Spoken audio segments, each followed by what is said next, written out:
Global leaders agree on the most significant overhaul of the international corporate tax system in decades. Hello, I'm Anand Naidu, and this is The Heat.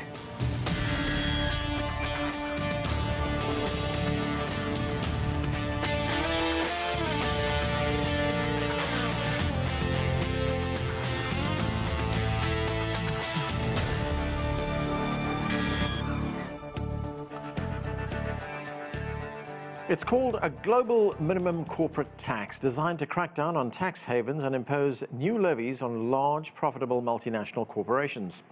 The details remain to be worked out, but according to the OECD, if enacted, the plan could bring in about $150 billion in additional global tax revenue per year and reshape the global economy. We begin with this report from Toby Muse.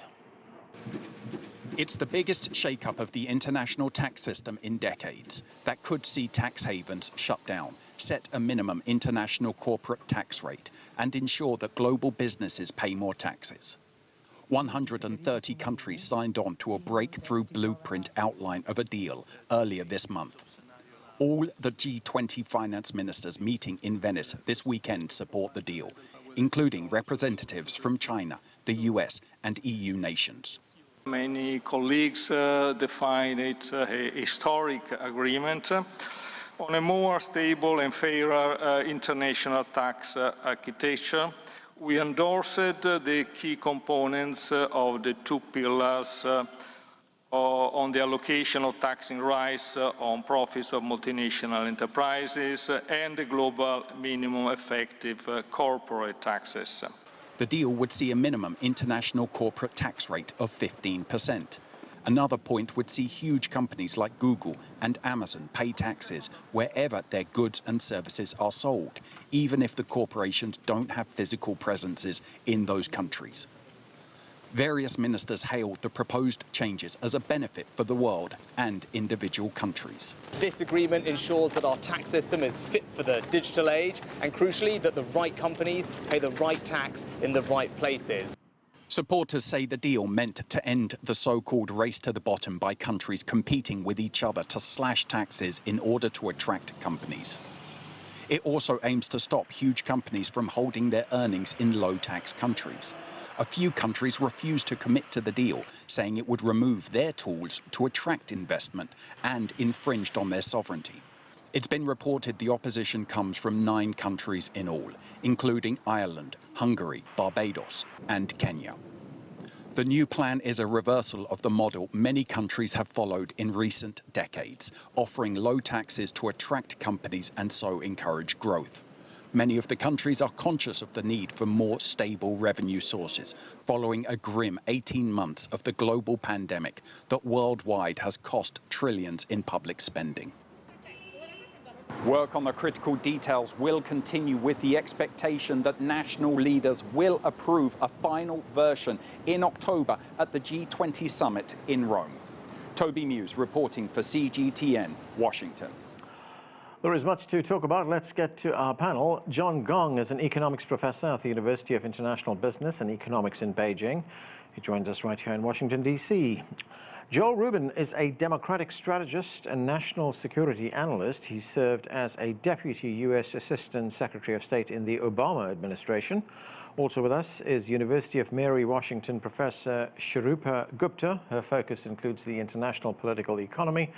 And Arthur Dong is an economics and business professor at Georgetown University, which is right here in Washington, D.C. as well. And Arthur Dong, let me start with you. At this stage, we have 130 countries that have signed on to this agreement. Well, have signed on in principle, really, because, as I said, the details still have to be worked out. But at its core, what we have here is a deal that will impose a global minimum corporate tax of 15% on multinationals that have income of more than $890 million in revenue, that is. So, Arthur, what do you make of these proposals? And most importantly, do you think they could work? Yes, thank you, Anand, for having me on tonight. This is an extraordinarily important topic that we're discussing tonight because we are now entering a phase globally where nations across the OECD are looking to harmonize tax regulations across the board and to curb the extraordinary privilege that certain states within the OECD, as well as certain global multinational companies, have been able to enjoy extraordinarily low taxation as a result of some features and rules that govern the international taxation system. So, Arthur, those countries that offer these low taxation rates for multinational companies, what do they get out of it?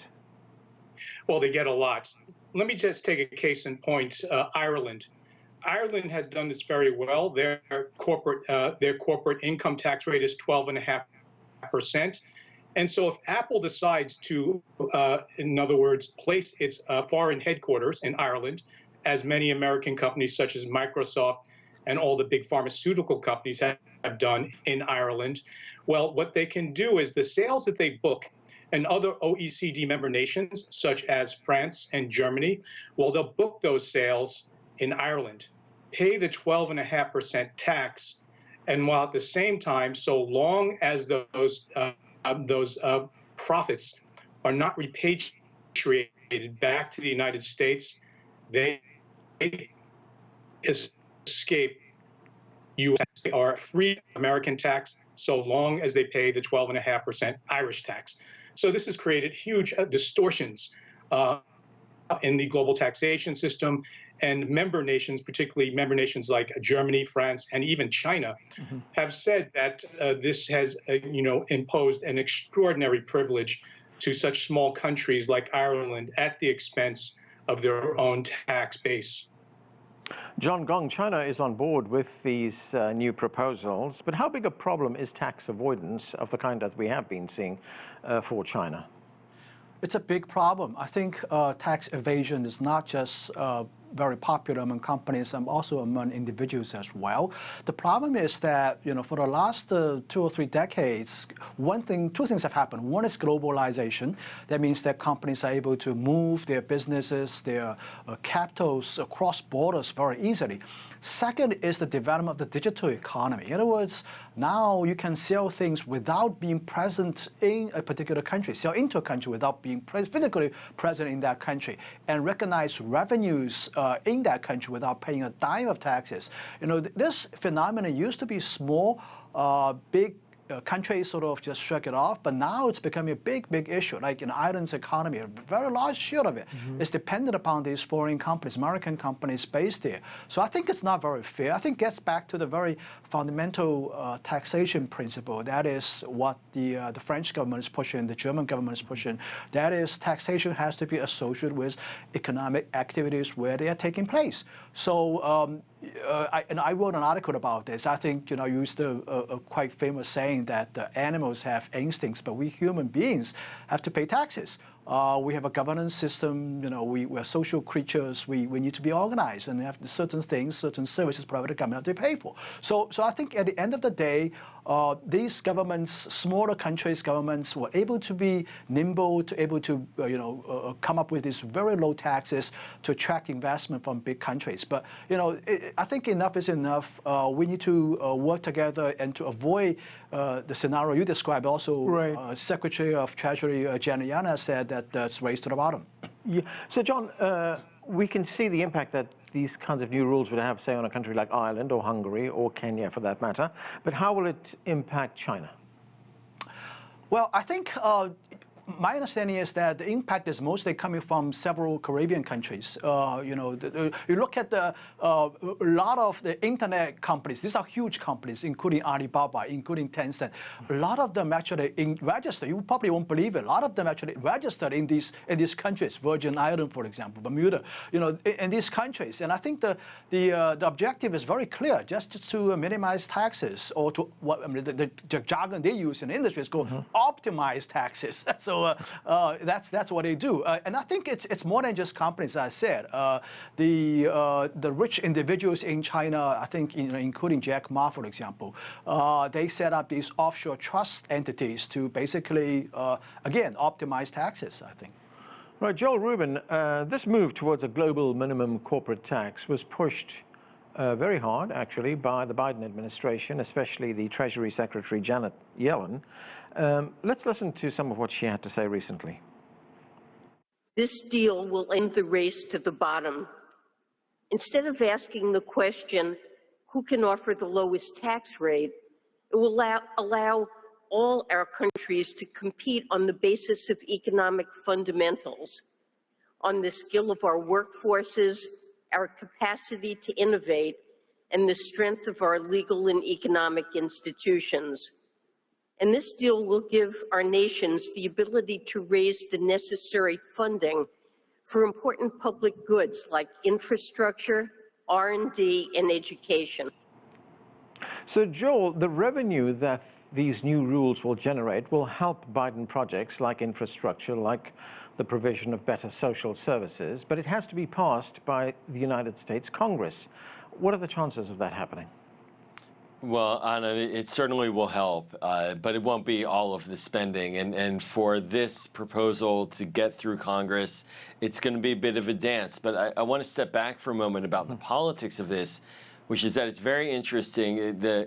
Secretary Yellen spoke in almost economic populist terms that one could have heard from the Trump administration. There is a lot of political feeling on both sides of the aisle about being fed up with corporations not paying their fair share to the U.S. economy, to the U.S. Treasury, as well as globally, and taking advantage of these loopholes that we're discussing. So while at first blush it would seem like no Republican would want to support it, and just the Democrats on their own by pushing it through a narrow reconciliation process, I'm not certain that that's the case. And so Janet Yellen is trying to sell it as a populist measure, something that can appeal to both sides of the aisle. And certainly they're looking for a lot of support in Congress right now. And they are going to have a lot of momentum if a global agreement comes forward that is strong. Will there be support from Republicans, Joe?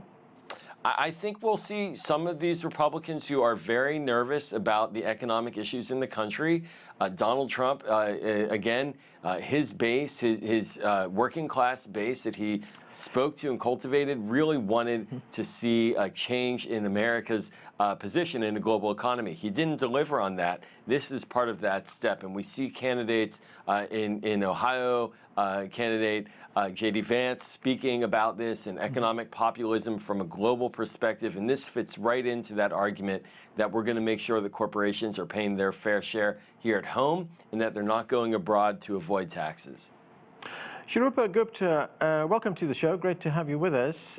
Countries like India stand to gain from these new rules. We've seen in the past that international trade and transaction tend to favor developed, rich economies. So what can you see change in a country like India? Well, thank you for having me here. So for India, there are two things to keep in mind. One is the first pillar, which gives India and other countries the right to tax. Here, India would have to negotiate hard, actually, to get what it wants, and I can come back to that.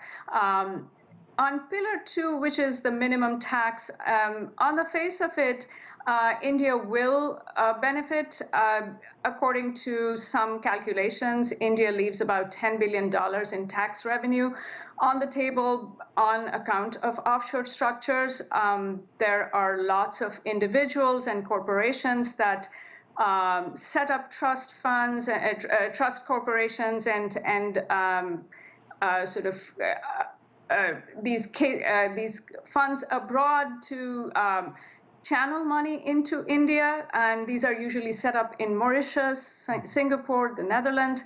And the ability of India and other developing countries to then get part of that tax that it's not being able to recoup is really important from a revenue perspective.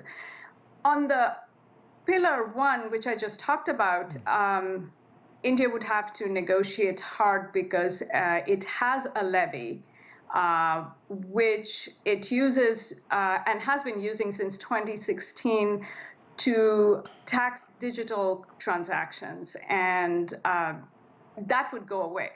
So it loses a bit, gains a bit. The final picture will depend on the details of how this deal looks like. Arthur Dong, implementing a system like this, would this require a separate bureaucracy? I mean, how would these transactions take place? Yeah, normally amongst the OECD member nations, they'll have to draft a body of rules regarding the harmonization of these new tax deals and tax rules, and they'll be incorporated into the tax regimes of the member nation states. So yes, I mean, this will fall, there'll be a high degree of administrative requirement in terms of enacting these regulations, as well as the tax bar amongst the legal profession all over the world that will have to address this. But I think the important thing is, cast into the limelight of the media glare, this is an issue that has escaped the media sort of scrutiny, and thus it's a topic that most people don't really understand. But since this has become a focal point of media right now, as pointed out, become exposed to public sentiment, I think certainly is going to gravitate towards this understanding that large multinational corporations have gotten away with a considerable amount through the use of these tax havens. John Gong, the OECD says the current situation has deprived countries of between $100 and $240 billion each year by exploiting gaps in the tax system. And as we heard from Janet Yellen, companies are on this constant search for the lowest tax rates where they could base themselves, as she called it, the race to the bottom. Now, one of the countries that has yet to endorse these new rules, although the finance minister says it's likely that it would, is Ireland. Relatively speaking, it is advantageous for companies to base themselves in Ireland, but if Ireland also embraces these new rules, how would it affect a country like that? Well, there are a handful of countries that are being taking the position that they're opposed to this minimum tax. I first want to say that 15% minimum tax is actually not a lot. I mean, we're not talking about a tax on the revenue. We're talking about, this is income tax. We're talking about tax on income, right? So today companies would be pretty good if they make a 10%, 15% margin, and then it's 15% on top of this. So we're already talking about $1 to $2 of taxes based on $100 revenue. So that's actually not asking a whole lot. So I think I don't quite understand why these countries would be so recalcitrant towards just complying with an international consensus. This is not a partisan issue in my view. Somebody said it has to be satisfying both L's. Now we have 130 L's in the world right now, 130 countries in OECD, all on the same page. So I think in order to incentivize a few countries that are left, I think Ireland is a member of the European Union. So I'm pretty sure that the European Union can do things to do their own persuasion. And if Ireland is on board, it sets a good example for the rest of the much smaller economies. So I think this issue can be addressed. And I also want to say that the taxation is a sovereign matter. Actually, it has to go through a legislative process in each country. And I think it's going to take some time. Maybe, my guess is 2 to 3 years for all the members of the OECD, 130 some countries, to go through the legislative process to approve, to rectify their laws to address this matter. OECD is not a law enforcement agency. It's basically a policy coordination entity, but it has the power to push these countries to get it done as soon as they can. Yeah, in fact, if things go according to the plan that's been laid out, the details still have to be worked out. That's going to take place sometime in October this year, and then the plan itself could only be implemented probably around 2023. Joel, the establishment of this global minimum tax has long been a goal of Western governments. Why has it taken so long? What have been the major roadblocks along the way so far? Well, the major roadblocks are to what we're describing, which is that corporate America, from an American perspective, doesn't want this. Doesn't want to have the holes plugged, so to speak, in terms of being able to move offshore. But we've seen a lot of information coming out in recent months about how our largest corporations aren't paying any tax at all. The tech companies in particular are avoiding taxes.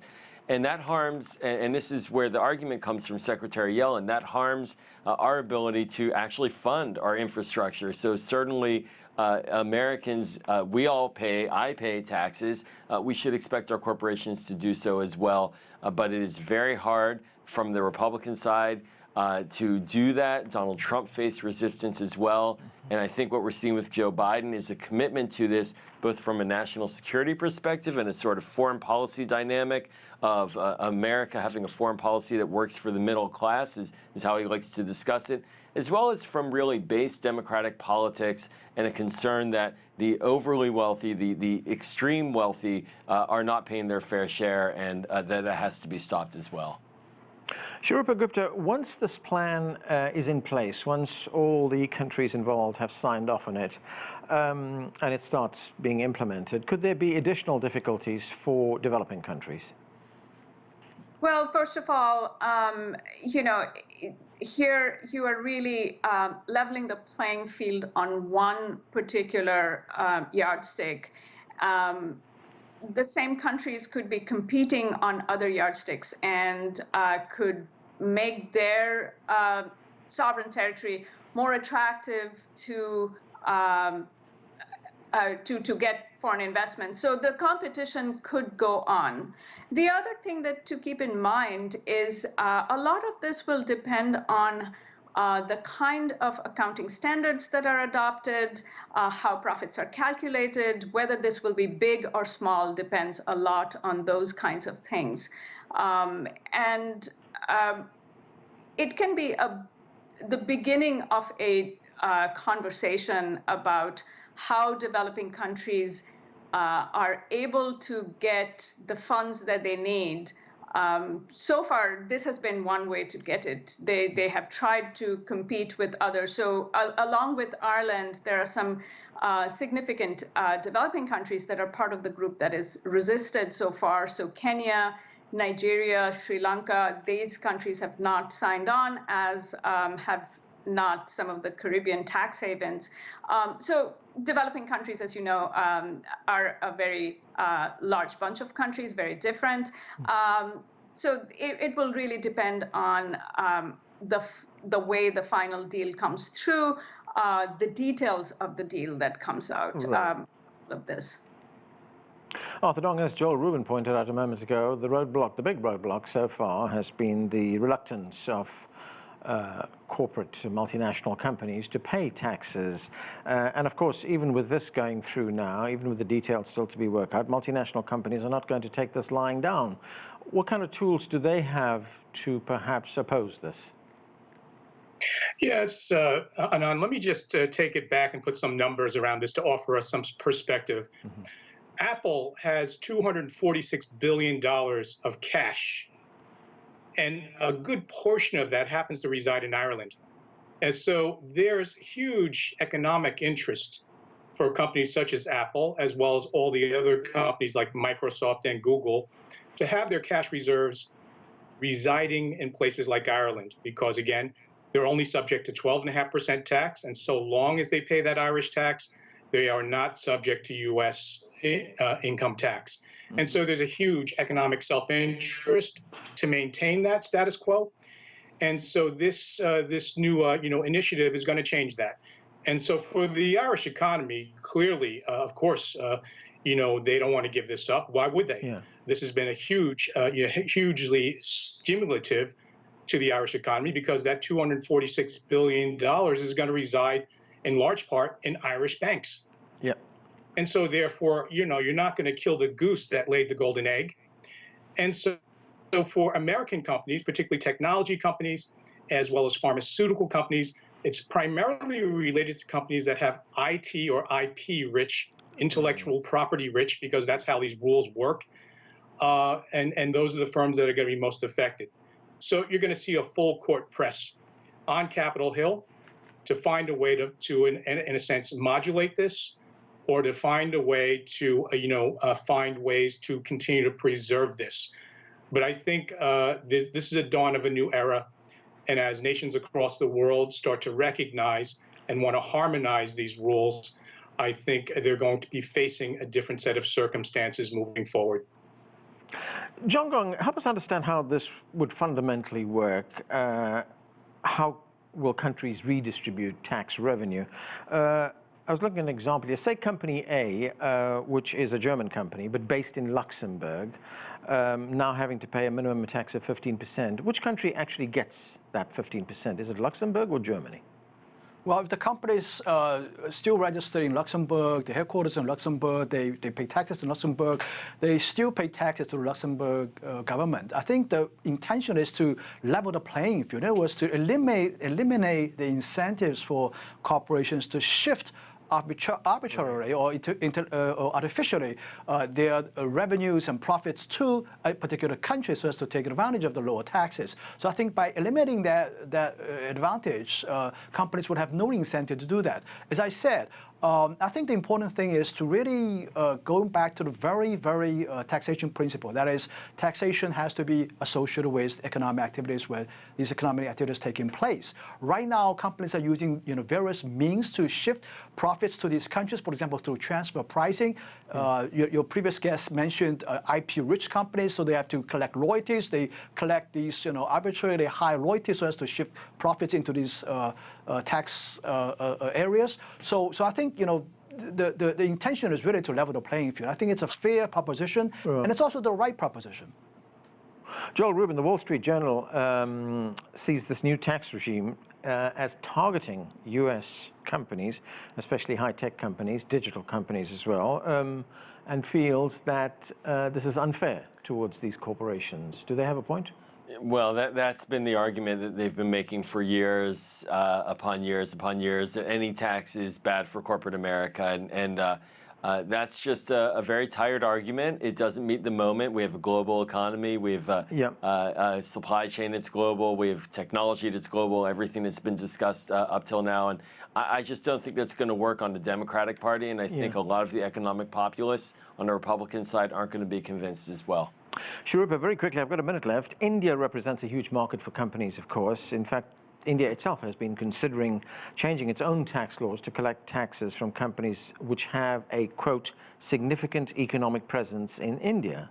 This, of course, could affect digital products. So the company doesn't have to be there, but it is selling its products to Indian consumers. Could this significantly increase revenues for India? India actually, I think I said at the beginning, India has a levy. They call it the equalization levy. And they imposed it a few years ago and have been collecting taxes from transactions. So, for example, if Facebook or Google works in India, India is collecting some taxes on the basis of their ad sales as well as other digital transactions. And this is a tricky situation because the Biden administration has threatened to impose tariffs on Indian goods if India does not reverse this. So this is whether ultimately India is going to gain as a result of the transition. Hard to tell. It will depend.